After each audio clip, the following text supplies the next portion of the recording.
Mahmud Qashqari. Mahmud Qashqari deb atıldı.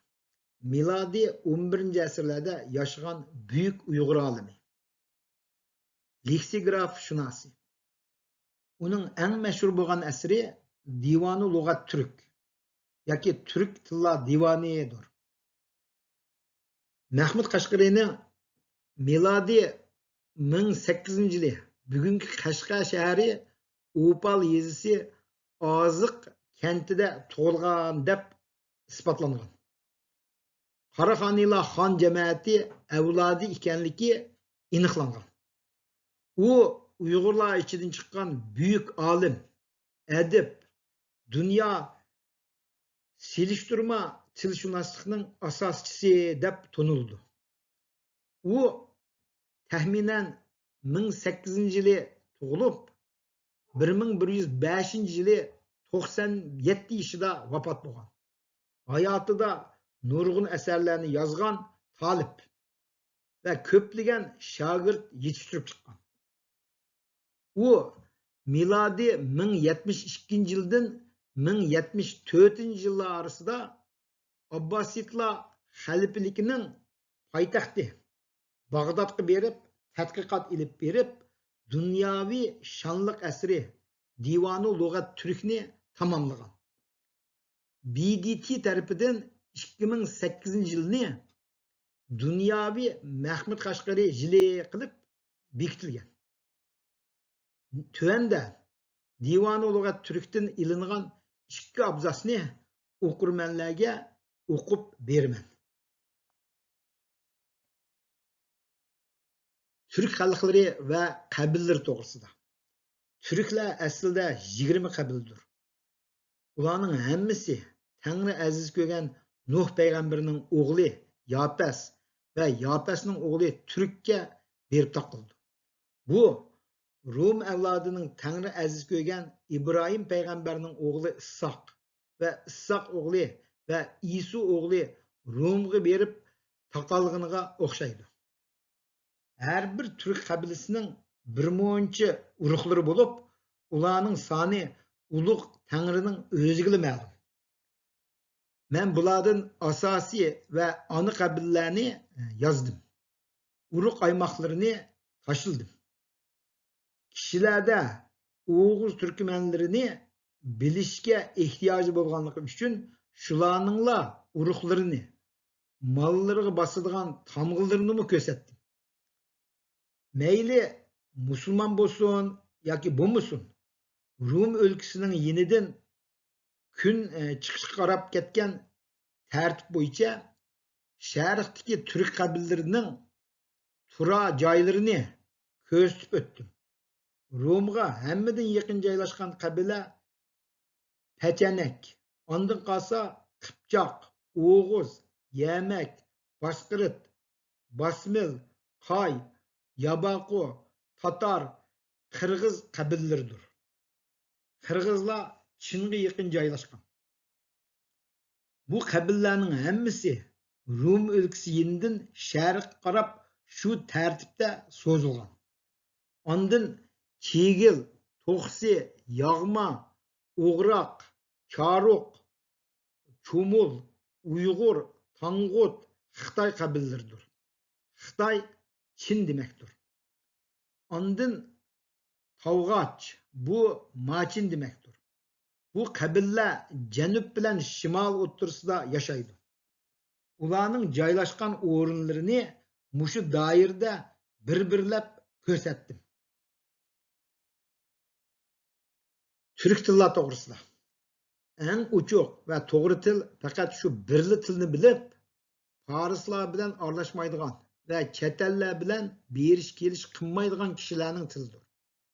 Ikki til biladigan shaharliklar bilan aralashib qolgan kishilarning tilida buzuqlik bor. So'g'doq, Kenchak, Arg'u qabillari ana shundoq ikki til biladiganlarga kirdi. Chet elliklar bilan aralashadigan va shaharliklar bilan berish kelish qiladigan Xotan, Tibet xalqlari va Tangutlarning ba'zilari shundoq.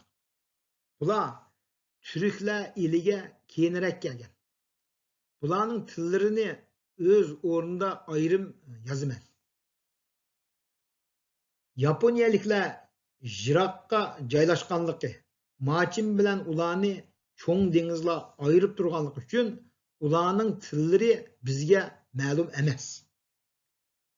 Chin va Machin xalqlarining ayrim tillari bo'lsa-mu, shaharliklari turkchani yaxshi biladi. Bizga yozgan xatlarini turk yoziq bilan yozadi.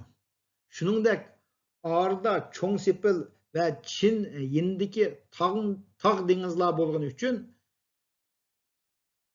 Yajuj va Majujlarning tillarimi bizga ma'lum emas. Tübütlərinin ayrım tili var. Shuningdek, xotanliklarningmi ayrim tili va ayrim yoziqi bor. Bularning har ikkilisi turk tilida chiroyli so'zlayoladi. Uyg'urlarning tili sap turkcha. Lekin o'zaro so'zlashadigan yana bir xil shivisi bor.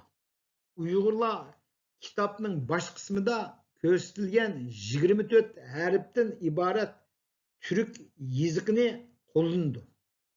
Kitob va xat cheklari shu yoziq bilan yozadi.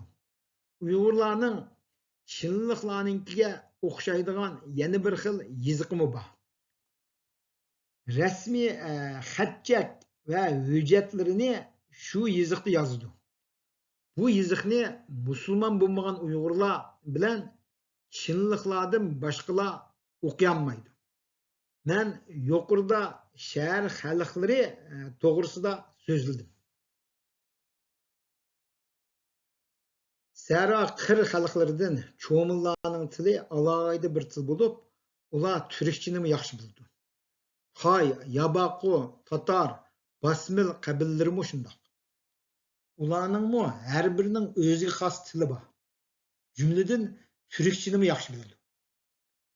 Qirg'iz, Qipchoq, O'g'iz, To'qsi, Yog'ma, Chegil, O'g'roq, Charuq qabillari birli xil sap turkcha tilda so'zlashadi. Yamak va boshqirt tillari ularga yaqin. Rum o'lkasindagi Bulg'or, Suvar, Pecheneklarning tillari so'zlarning oxiri ixchamlashtirilgan ayrim bir xil turkchadir. Tillarning yindagi O'g'iz tili to'g'risi, To'qsi va Yog'ma tillari, shuningdek Ili, Irtish, Yamar, Idil vodilaridan Uyg'ur shaharlarigacha bo'lgan joylarda yashovchi xalqlarning tillaridir. Bularning ichida fasohatlik til Xaqoniyning markaziy o'lkasidagi xalqning tili hisoblanadi. Balasag'unliklar So'g'dicha va turkcha so'zlashadi. Beyza shaharlarining xalqlarimi shundoq. Ispijab shahridan toki Balasag'ungacha bo'lgan butun Org'u shaharlari xalqlarining tillarida buzuqlik bor. Qashqarda kanchakcha so'zlashadigan yezlar bor. Shahar ichki xalqi Xaqoniya turkchasi bilan so'zlashadi. Rum o'lkasidan Machingacha bo'lgan turk ellarining bo'yi 5000 parsah. Farscha yo'l o'lchami bo'lib, bir parsah 6,24 kilometrga teng keladi. Ini 3000 parsah bo'lib, hammasi 8000 parsah keladi.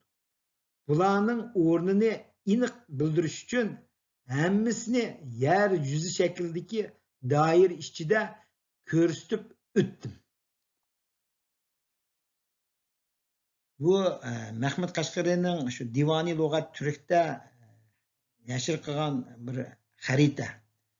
Bu dunyo bo'yicha tunji leksograf xaritasi deb tanildi. Ma o'ttirdagi seriq chambarakning ichiga qaraydigan bo'lsak, ashada Uyg'ur, Qo'cho, Xotan, Yakant, Qashqa qatorliq shaharlar izohlangan. Shuning bilan bir vaqtda dunyoning markazi shu O'rta Osiyodagi turk ellari deganni ko'rsatgan. Oxirida mana 3 rasmni sizlarga ko'rsatib o'tay. Mana sol tarafdagisi G'ozi Mahmudqu deyman. G'ozi Mahmud kam sizgan rasm. Mahmud Qashqariyning. O'ng tarafdagi yuqoridagi surat Turkiyadan shu Mahmud Qashqariyningki 1000 yilligini xotirlab chiqargan bir tilla. 2008-yili shu Mahmud Qashqariyning 1000 yillik tug'ilgan kunida chiqargan. Bu töven tarafdagisi Mahmud Qashqariyningki Upal diki qabristonlar. Bugungi tanishtirishim mishagicha bo'lsin. Rahmat.